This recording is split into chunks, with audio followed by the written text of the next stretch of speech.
ኣይተ ጌታቸው ረዳ ናብ ኣሜሪካ ከም ዘምርሑ ተፈሊጡ። ኣይተ ጌታቸው ረዳ ናብ ኣሜሪካ ዝኸሉ ምኽንያት እንታይ እዩ? ብቐዳምነት ክንድስሶ ኢና። ጀነራል ታደሰ ወረደ ካብ ዝነበርዎ ቦታ ተሰዊሮም ዝብል ሓበሬታ ይናፈሰሎም። እዚ ወረ ክንደየናይ ሓቂ እዩ? ኣብዚ ሰሙን ብዛዕባ ጀነራል ታደሰ ወረደ ዝወፁ ዘለዉ ተኸታተልቲ ሓበሬታታት ዕላምኦም እንታይ እዩ ዝብል ድማ ካሊእ እንድስሶ ዛዕባ እዩ። መንግስቲ ኢትዮጵያ ኣብ ስዑድ ዓረብ ሞት ንዝተፈረዶም ኢትዮጵያውያን ዝሃቦ ቆላሕታ ትሑት ምዃኑ ኮሚሽን ሰብኣውን ህዝብን መሰላት ኣፍሪካ ነቒፉ። ብስዑድ ዓረብ ኣብ ልዕሊ ኢትዮጵያውያን ስደተኛታት ዝውሰን ዘሎ ናይ ሞት መቕጻዕቲ ዓሚቕ ስኽፍታ ከም ዝፈጠረሉ ድማ ገሊጹ። ኣሜሪካን ሕብረት ኣውሮፓን ኣብ መንጎ መንግስቲ ኢትዮጵያን ውድብ ሕወሓትን ሚዛናዊ መርገፂ ክህልዎም ይግባእ ክብል ኢንስቲትዩት ዓለም ለኸ ጉዳያት ድሕንነት ጀርመን ኣገንዚቡ። 280 ኣባላት ዕጡቕ ሓይሊ ወሃቢ ቅልጡፍ ደገፍ ንሰራዊት ሱዳን ኢዶም ምሃቦም ተገሊጹ። ብኻልእ ዜና ሰኔት ኣሜሪካ እማመ ሰላም ሱዳን ንምጽዳቕ ዘተ ምጅማሩ ተሓቢሩ። ሰላም ጥዕና ሃበልና ኣብ ዝተፈላለዩ ኩርናዓት ዓለም ኮይንኩም ትከታተሉና ዘለኹም ክቡራትን ክቡራንን ንዕለተ ሐሙስ 16 ሓምለ 2018 ዓመተ ምህረት ዝሓረናይ ምዕባለታት ዓበይቲ ነጥብታት ብምቕዳም ጀሚርና ኣለና። ክሳብ መወዳእታ ምሳና ንኽትጸንሑ ብምዕዳም ሕዚ ናብ ዝርዝሮም ክንሓልፍ። ኣይተ ጌታቸው ረዳ ናብ ኣሜሪካ ከም ዘምርሑ ተፈሊጡ። ኣይተ ጌታቸው ረዳ ናብ ኣሜሪካ ዝኸሉ ምኽንያት ንሕክምና ብዝብል ከም ዝኾነ እዩ ዝግለጽ ዘሎ። ኣብዚ ሰሙን ናብ ኣሜሪካ ከም ዘቕንዑ ዝተነገረሎም ኣማኻሪ መራሒ ብልጽግና ጌታቸው ረዳ ዋላ እኳ ዝኸሉ ምኽንያት ንሕክምና ከም ዝኾነ እንተተነገረ ልኡኽቲ ስርዓት ሒዞም ክኾኑ ከም ዝኽእሉ ይግመት። ከም መረዳእታ ገለ ተንተንቲ ፖለቲካ ኣይተ ጌታቸው ረዳ ኣብዚ ሕዚ እዋን ስርዓት ብልጽግና ገጢምዎ ዘሎ ስእነት ፖለቲካዊ ቅቡልነት ብሓገዝ ኣሜሪካ ንምድሓን ዝዓለመ እዩ። ስርዓት ብልጽግና ኣብዚ ሕዚ እዋን ምስ ሓይልታት ፋኖን ሰራዊት ነጻነት ኦሮሞን ዘካይዱ ዘሎ ቁልዕ ውግእ ብተወሳኺ ምስ ትግራይ ናብ ኩናት ንምእታው ኣብ ጫፍ ዝርከብ ኮይኑ ድሕርቲ ክውላዕ ዝኽእል ሓደገኛ ኩናት ኤርትራ ሱዳንን ግብፅን ኣለዋ ብዝብል ኣብ ዝለዓለ ስግኣት ይርከብ። ኣብ ልዕሊ ትግራይ ዳግማይ ኩናት እንተተወሊዑ ንስርዓት ብልጽግና ኣልዩ ንኢትዮጵያ ኢሉ እውን ንቐርኒ ኣፍሪካ ናብ ሓደገኛ ነውፂ ዘእቲ ኩነታት ክፍጠር ከም ዝኽእል ብዓብዩ መዘራረቢ ኮይኑ ኣብ ዘለሉ እዋን ቀዳማይ ሚኒስትር ኣብዪ ኣሕመድ ንኣይተ ጌታቸው ረዳ ናብ ኣሜሪካ ከም ዝለኣኽዎም እዩ መረዳእታታት ዘመልክቱ።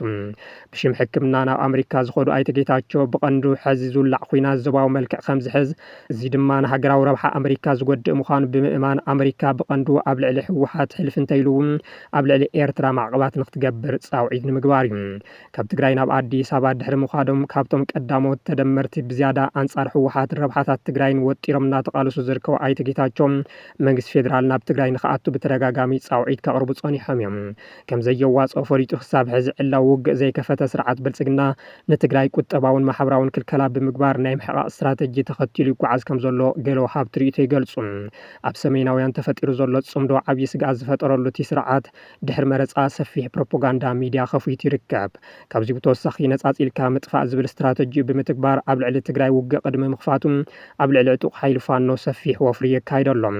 ንፋኖ እንተኽኢሉ ደምሲሱ እንተዘይክኢሉ ድማ ዳኺሙ ናብ ትግራይ ከም ዘቕንዕ ቀፂሉ ድማ ናብ ኤርትራ ከም ዝኸይድ ዝተረድአ ሓይሊ ትግራይ ምስ መሓዙት ቃልሲ ብምዃን ስርዓት ብልጽግና ንሓንሳብ እንዳሓዋሩን ክእለ ከም ዘለዎ እናገለጸ ይርከብ። እቲ ውግእ እንተተጀሚሩ ከምቲ ኣብዚ ሰሙን ኣመራርሓ ሕወሓት በብመድረኹ ዝብልዎ ዘሎ ብቐሊሉ ዝዛዘም ድዩ ዝብል ግና ናይ ብዙሓት ሕቶ ኮይነሎም። ንሶም ደላይ ሰላም ካሊእ ደላይ ኩናት ገይሮም ንምስኣል ኣብ ኣዲስ ኣበባ ንዝርከቡ ዲፕሎማሰኛታት ክእምኑ ካብ ምፍታኖም ንላዕሊ ንኦባሳንጆን ኣምባሳደር ኣሜሪካ ማሲንጋን ናብ ትግራይ ዝለኣኹ ኣብዪ ኣሕመድ ሕዚ ድማ ንኣማኻሪኦም ጌታቸው ረዳ ናብ ዋይት ሃውስ ከም ዝለኣኹ ይዝረበሎም። ጀነራል ታደሰ ወረደ ካብ ዝነብርዎ ቦታ ተሰዊሮም ብዝብል ዝናፈስ ዘሎ ወረ ካብ ሓቂ ዝረሓቐ ከም ዝኾነ ተረጋጊጹ።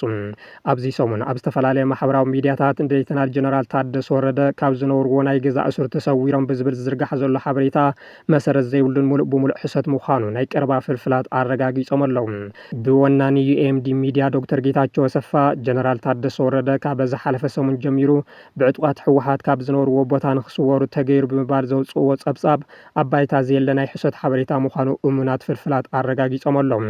ኣምባሳደር ኣሜሪካ ኣብ ኢትዮጵያ ኤርቪን ማሲንጋ ኣብ ዝሓለፈ ሰሙን ናብ ትግራይ መቕንዖም ስዒቡ ኣጀንዳ ኮይኖም ዝቐኑ ጀነራል ታደሰ ምስቶም ኣምባሳደር ንኸይራኸቡ ተኸልኪሎም ዝብል ሓበሬታ ክውዛዕ ቀኒዑ እዩ። ጀነራል ታደሰ ወረደ ምስ ኣምባሳደር ማሲንጋ ንኸይራኸቡ ሓይልታት ፀጥታ ትግራይ ስለ ዝኸልከልዎም ብስልኪ ኣውጊዖም ንዝብል ሓበሬታ ብወገን መንግስቲ ትግራይ ይኹን ሰራዊት ትግራይ መልሲ ኣይተዋሃበሉን። ሕዚ ድማ ካብቲ ንኸይንቀሳቐሱ ተኸልኪሎምሉ ዝነበሩ ገዛ ተሰዊሮም ዝብል ካሊእ ኣጀንዳ ዝወፀ ኮይኑ እዚ ካብ ሓቂ ዝረሓቐ ከም ዝኾነ እዩ ዝግለጽ ዘሎ። ቅድም ኢሉ እውን ጀነራል ታደሰ ንሕክምና ናብ ኣዲስ ኣበባ ንኸይኸዱ ተኸልኪሎም መድሓኒት ካብ ኣዲስ ኣበባ ተላኢኹሎምስ ንኸይኣቱ ተኸልኪሉ ዝብሉ ሓበሬታታት ምውፅኦም ዝዝከር እዩ። ናይዞም ዘይተጣለሉ ሓበሬታታት ዕላማ ድማ ኣብ መንጎ ኣመራርሓ ትግራይ ነቓዕ ንምፍጣር ከም ዝኾነ እናተገለጸ ዝርከብ። ይኹን እምበር ኩሎም ብዛዕባ ጀነራል ታደሰ ወረደ ዝውዝዑ ዘለዉ ሓበሬታታት ካብ ሓቂ ዝረሓቑ ከም ዝኾነ እዩ እሙናት ፍልፍላት ኣረጋጊጾም ዘለዉ። ጀነራል ታደሰ ቅድሚ ካብ ፕረዚደንትነት ምውራዶም ካብ ትግራይ ኣይወፅን ምባሎም ዝዝከር እዩ። በዓል ኣሸንዳ 2018 ዓመተ ምህረት ሓቃዊ ምስሊ ትግራይ ንመላእ ህዝቢ ዓለም እነንፀባርቐሉ ክኸውን ይግባእ ኢሎም ምክትል ፕረዚደንት መንግስቲ ትግራይ ኣይተ ኣማኑኤል ኣሰፋ መበሰሪ ስነ ስርዓት በዓል ኣሸንዳ ዓይንዋሪ ማርያ ፅሙረይ 2018 ዓመተ ምህረት ኣብ ከተማ መቐለ ሎሚ 16 ሓምለ 2018 ዓመተ ምህረት ተሳሊጡ። ኣብቲ ስነ ስርዓት ዝተረኸቡ ምክትል ፕረዚደንት መንግስቲ ትግራይ ኣይተ ኣማኑኤል ኣሰፋ በዓል ኣሸንዳ 2018 ዓመተ ምህረት መሬትን ህዝብን ትግራይ ናብ ንቡር ንምምላስ ሰፊሕ ምርብራብ ይግበረሉ ኣብ ዘለሉ እዋን ኮይኑ ይኽበር ምህላው ብምሕባር ህዝቢ ትግራይ ኣብዚ እዋን ኩለ መዳያዊ ክልከላ ተገይሩሉ ኣብ ሓደ ፀግዒ ተደፊኡ ኣብ ሓደጋ ህልውና ኮይኑ ይነብር ዘሎ ህዝቢ ኢሎም። በዓል ኣሸንዳ ዓይንዋሪ ማርያ ፅሙረይ 2018 ዓመተ ምህረት ህልዊ ሓቃዊ ምስሊ ትግራይ ንመላእ ህዝቢ ዓለም ብዝግባእ ዘንፀባርቕ ክኸውን እዚ ምስሊ ሚልዮናት ተጋሩ ተመዛዊሎም ኣብ ኬንዳ ተደርብዮም ኣደዳ ስቃይን መከራን ኮይኖም ይነብሩ ምህላዎም መላእ ህዝቢ ትግራይ ድማ ኩለ መዳይ ዕፅዋን ክባን ተገይሩሉ ኣብ ዘሰክፍ ኩነታት ምህላው ዘርኢ ክኸውን ይግባእ ኢሎም። ብኻሊእ ገጽ ድማ ህዝቢ ትግራይ ንሰላሙ ህልውንኡን ላዕላውነቱን ዝኸኣሉ ኩሉ ዝኸፍል ህዝቢ ምዃኑ እውን ዘርኢ ክኸውን ከም ዘለዎ ገንዚቦም። በዓል ኣሸንዳ ዓይንዋሪ ማርያ ፅሙረይ ታሪክን ቅያን ህዝቢ ትግራይ ካብ ዝሰርቁን ዘዛብዑን ወፂኡ ኣብ መዝገብ ክብሪ ዓለም ንክሰፍር ከም ዝስራሕ እውን ቃል ኣትዮም። ብኻሊእ ገጽ ድማ ኣብ ልዕሊ ህዝቢ ትግራይ በብእዋኑ እናተፈፀሙ ዝመፁ ወፅዓታትን በደላትን ይኣክል ብምባል ከም ህዝቢ ብሓድነት ደው ዝብለሉ በዓል ክኸውን ከም ዝግባእ ኣተሓሳሲቦም። ሓላፊት ቢሮ ጉዳይ ደቂ ኣንስትዮ ትግራይ ወይዘሮ ሸዊት ኣዲሱ ኣብ ዝሓለፉ ዓመታት ኣብ ልዕሊ ህዝቢ ትግራይ ብዝተፈፀመ ጆኖሳይድ ትግራይ ልምዓታት ተኸሊፉ ደቂ ኣንስትዮ ትግራይ ድማ ሰፍ ዘይብል መከራ ከም ዝተሸከማን እዚ ከብቅዕ ሎሚ ምስራሕ ከም ዘድልን ገሊፀን። በዓል ኣሸንዳ 2018 ዓመተ ምህረት እንትኽበር ግዳያት እዚ መስካሕካይ ተግባር ዝኾና ደቂ ኣንስትዮ ካሓውያ ኩለ መዳዊ ተረባሕነት ክረጋገፅን ንሕውየተን ልዕልናን ኩሉ ክስራሕ ይግባእ ኢለን። ምሕላውን ምዕቃብን ባህልን መንነትን ትግራይ ኣካል ወፍሪ መኸተ ጌርካ ምስራሕ ከም ዝግባእ ዝተዛረቡ ሓላፊ ቢሮ ባህልን ቱሪዝምን ትግራይ ኣይተ ዶርያስ ገዶም በብኸባቢኡ በዓል ኣሸንዳ ካብ ትሕዝትኡ ወፃኢ ንምኽባር ይሰርሑ ዘሎ ኣካላት ተቐባልነት ዘይብሎም ምዃኖም ሓቢሮም። መንግስቲ ኢትዮጵያ ኣብ ስዑድ ዓረብ ሞት ንዝተፈረዶም ኢትዮጵያውያን ዝሃቦ ቆላሕታ ትሑት ምዃኑ ኮሚሽን ሰብኣውን ህዝብን መሰላት ኣፍሪካ ነቒፉ። ብስዑድ ዓረብ ኣብ ልዕሊ ኢትዮጵያውያን ስደተኛታት ዝውሰን ዘሎ ናይ ሞት መቕፃዕቲ ዓሚቕ ስኽፍታ ከም ዝፈጠረሉ ድማ ገሊጹ።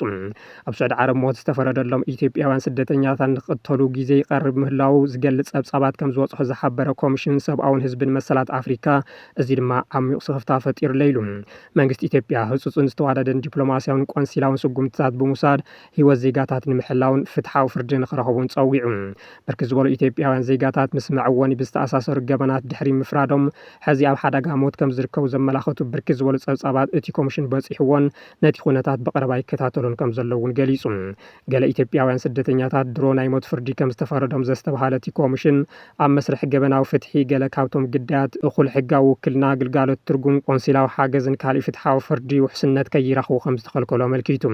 እቲ ኮሚሽን መሰል ብሂወት ምንባር ኣብ ዓንቀጽ 4 ቻርተር ሰብኣውን ህዝባውን መሰላት ኣፍሪካ ተሰኒዱ ከም ዘሎን እዚ ድማ ኩሉ ሰብ ንሂወቱን ኣካሉን ክኽብር መሰል ከም ዘለዎ ዝድንግግ ምዃኑ ኣዘኻኺሩ። ብተወሳኺ ዓንቀጽ 5-7 እቲ ቻርተር ሰብኣዊ ክብሪ መሰል ፍትሓዊ ፍርድን ዘረጋገጹ ምዃኑ ኣመልኪቱ። ነቲ ከቢድ ስኽፍታታት ኣብ ግምት ብምእታው መንግስቲ ኢትዮጵያ ነዞም ዝስዕቡ ህፁፅ ስጉምትታት ንኸወስድ እውን ኣተሓሳሲቡ። ኣብ ስዑድ ዓረብ ሞት ዝተፈረዶም ዜጋታት ኢትዮጵያ ህይወት ንምሕላው ኩሉ ኣድላይ ዲፕሎማስያውን ቆንሲላዊ ስጉምትታት ንኸወስድ ከምኡውን ብመሰረት መትከል 34 መምርሒ ሰብኣዊ መሰላት ኣፍሪካ ኩሎም ስደተኛታትን ሓተቲ ዕቑባን ውሽጣዊ ተመዛበልቲ ኣድማዒ ቆንሲላዊ ሓለዋ ሕጋዊ ውክልና ትርጉምን ስሩዕ ርክብን ክህልዎም ክግበር ኣለዎ ኢሉ ብተወሳኺ ኩሎም ዲፕሎማስያውን ሕጋውን ዕድላት ብምጥቃም ዝተበየነሎም ፍርዲ ሞት ንክግምገም ዝፀውዐት ኮሚሽን እዚ ድማ ምስ ኣህጉራዊ ደረጃታት መሰል ህይወት ግቡእ መስርሕን ፍትሓዊ ፍርድን ዝስማዕማዕ ምዃኑ ምርጋፅ ከምኡውን ኣብ ወፃኢ ሃገራት ዝርከቡ ኢትዮጵያውያን ስደተኛታት ንምክልኻል ዝሕግዙ ስጉምትታት ክጠናኸሩን ቅድሚ ናብ ስደት ምምርሖም ብዝለዓለ መዕበይ ግንዘብ ክወሃቦም ኣግባባት ሕጋዊ ሓገዝ ክልተኣዊ ምትሕባርን ንተቃላዕቲ ዜጋታት ኣድማዒ ቆንሲላዊ ግልጋሎት ምሃብን ወሳኒ ምዃኑን ኣስሚሩሉ 280 ኣባላት ዕጡቕ ሓይሊ ውሃቢ ቅልጡፍ ደገፍ ንሰራዊት ሱዳን ኢዶም ምሃቦም ተገሊጹ። ብኻልእ ዜና ሰኔት ኣሜሪካ እማመ ሰላም ሱዳን ንምጽዳቕ ዘተ ምጅማሩ ተሓቢሩ። ብመሰረት ማዕኸን ዜና ኣልሃዲስ ቅድም ክብል ጀነራላት ናይቲ ዓማጺ ጉጅለ ንሰራዊት ሱዳን ኢዶም ምሃቦም ስዒቡ በዝሒ ዘለዎም ዕጡቓት ንመንግስቲ ሱዳን ኢዶም ይህቡ ኣለዉ። እቶም ኢዶም ዝሃቡ ዕጡቓት ብቐጥታ ምስ ሰራዊት ተጸምቢሮም አንጻር ሄሚቲ ክቃለሱ ይስልጥኑ ከም ዘለዉ እውን ተሓቢሩ። ቅድም ክብል ጀነራላት ዝርከብዎም ኣሽሓት ወተሃደራዊ ሄሚቲ አንጻር ዓልየት ምጽናት ዓልየትን ጅምላዊ ቅትለትን ብምቋም ናብ ሰራዊት ሱዳን ከም ዝተጸምበሩ ዘዘኻኸረት ይጸብጻብ። እቶም ትማሊ ንሰራዊት ሱዳን ኢዶም ዝሃቡ 280 ኣባላት እቲ ዕጡቕ ጉጅለ እውን ይቕሬታ ተገይሩሎም ምስ ሰራዊት ሱዳን ኮይኖም ኣብ ልዕሊ ብጀነራል መሐመድ ዳጋሎ ዝምራሕ ዕጡቕ ክትኩሱ ከም ዝኽእሉ ተኣሚቶሎም። እቶም ካብ ዳርፉር ተበጊሶም ናብ ካርቱም ከም ዝኣተው ዝተነገረሎም 280 ዕጡቓት ምስ ሙሉእ ዕጥቆም ከም ዝኾኑ እቲ ሓበሬታ የመልክት። እዚ ሰራዊት ሱዳን ኣብ ልዕሊ እቲ ዕጡቕ ሓይሊ ኣብዚሶም መጠነ ሰፊሕ መጥቃዕቲ ብምኽፋት ኪሳራታት ምብፅሑ ስዒቡ ዘጋጠመ ፍጻመ እዩ። እቲ ኩናት ብክልቲኡ ወገን እናገደደ ይኸይድ ከም ዘሎ ዝገለጹ ጸብጻባት ኣሜሪካ ነቲ ኩናት ንምቁራጽ ውጥን ሰላም ተዳሉ ከም ዘላ ተሓቢሮሎም። ኮንግረስ ኣሜሪካ ንሱዳን ዝምልከት ክልተ ረቀቕቲ ሕግታት ምዝታይ ጀሚሩ ተባሂሉ።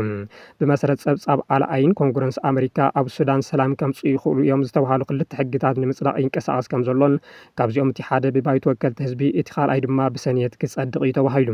ኣባላት ኮንግረስ ሪፐብሊካን ኮኑ ዲሞክራት ነቶም ረቀቕቲ ሕግታት ብዘየፈላላይ ይድግፍዎም ከም ዘለዉ እውን ተሓቢሩ። ብመሰረት ካብ መርበብ ሓበሬታ ኮንግረስ ኣሜሪካ ዝተረኸበ መረዳእታ ባይቶ ወከልቲ ህዝቢ ሕጊ ሰላም ሱዳን ዝተባሃለ ሕጊ ኣብ ኩለ መዳዊ እገዳ ከለላ ሰላማውያን ሰባት ተበጻሕነት ሰብኣዊ ሓገዝን ፖለቲካዊ መስርሕን ዘተኮረ ሕጊ ንምጽዳቕ ይዘራረበሎም። ብተወሳኺ ሰኔት ኣሜሪካ ሕጊ ምክልኻል ኢድ ኣታውነት ደጋዊ ሓይልታትን ጎነፅን ሱዳን 2026 ዝብል ስያሜ ዝተዋሃቦ ኮይኑ እዚ ሕጊ ኣብ ኩናት ሱዳን ዝተሳተፉ ናይ ወጻኢ ትካላትን ውልቀ ሰባትን እገዳ ንክግበረሎም ዝእዝዝ እዩ። ኣሜሪካን ሕብረት ኣውሮፓን ኣብ መንጎ ህወሓትን መንግስቲ ኢትዮጵያን ሚዛናዊ መርገፂ ክህልዎም ይግባእ ክብል ኢንስቲትዩት ዓለም ለኸ ጉዳያት ድሕንነት ጀርመን ኣገንዚቡ። ኣብ መንጎ ትግራይን መንግስቲ ኢትዮጵያን ክፍጠር ዝኽእል ሓድሽ ኩናት ኣብ ኢትዮጵያ ጥራሕ ደው ዝብል ዘይኮነስ ንመላእ ዞባ ቀይሕ ባሕርን ምብራቕ ኣፍሪካን ዘጠቓልል ዶብ ተሳጋሪ ሓደጋ ናይ ምዃን ዕድሉ ሰፊሕ ምዃኑ ኢንስቲትዩት ዓለም ለኸ ጉዳያት ድሕንነት ጀርመን ዕላው ኣብ ዝገበረሉ መጽናዕታዊ ጽሑፍ ነጺሩ። ብተሓባባሪ ምርምር ጉዳያት ኣፍሪካን ማእኸላይ ምብራቕን ዶክተር ጌሪት ኩርቲዝ ዝተሰናደአ መጽናዕታዊ ጽሑፍ ማሕበረሰብ ዓለም ነዚ ዘስካሕካ ሓደጋ ደው ንምባል ብህጹጽ እጃሙ ንኽጻወት ጻውዒት ኣቕሪቡ። ኢንስቲትዩት ዓለም ለኸ ጉዳያት ድሕንነት ጀርመን ኣብ ዘውፅኦ መጽናዕቲ ውዕል ሰላም ፕሪቶርያ ተስፋ ተነቢሩሉ ዝነበረ እኳ እንተኾነ ብወገን መንግስቲ ኢትዮጵያ ክፍጸሙ ዝግብኦም መሰረታዊ ውዕላት ብዘይምኽባሮም ሓድሽ ናይ ኩናት ደመና ኣንጻላልዮ ኣሎ ኢሉ። ንተፈጻምነት ውዕሊ ፕሪቶርያ ዕንቅፋት ዝበሎም ሰለስተ ዓበይቲ ጉዳያት ዘቐመጠት መጽናዕቲ ብሓይሊ ዝተተሓዘ ምዕራብ ትግራይ ብመሰረት ሕገ መንግስቲ ናብ ሰብ ዋናታቱ ዘይምምላሱ ልዕሊ 1.9 ሚልዮን ዝኾኑ ተመዛበልቲ ተጋሩ ናብ መረቦቶም ዘይምምላሶም ሰራዊት ትግራይ ብዲዲአር ናይ ምስልማት መስርሕ ምቁራጽ ምዃኖም ዘርዝሩ። ብተወሳኺ መንግስቲ ኢትዮጵያ ኣብ ትግራይ ዘሎ ፖለቲካዊ ወጥሪ ብምጥቃም አንጻር ሰራዊት ትግራይ ንዝስለፉ ዕጡቓት ብዕጥቂ ብስንቅን ገንዘብን እናደገፈ ምውፋሩን ናይ ድሮን መጥቃዕትታት ምፍጻሙን እቲ ውዕሊ ንኽፈርስ ምኽንያት ይኸውን ኣሎ ኢሉ። እቲ ኩነታት ኣብ ከባቢ ቀይሕ ባሕሪ ተወሳኺ መዘዝ ዘስዕብ ብምዃኑ ጀርመን ሕብረት ኣውሮፓን ኣሜሪካን ቆራጽ ውሳነ ክወስዳ ይግባእ ክብል እቲ ጽሑፍ ኣተሓሳሲቡ። ዜናታትና ነዚኦም ይመስሉ ነይሮም። ስለ ዝተኸታተልኩምና ኣዝና ነመስግን። ሰላም።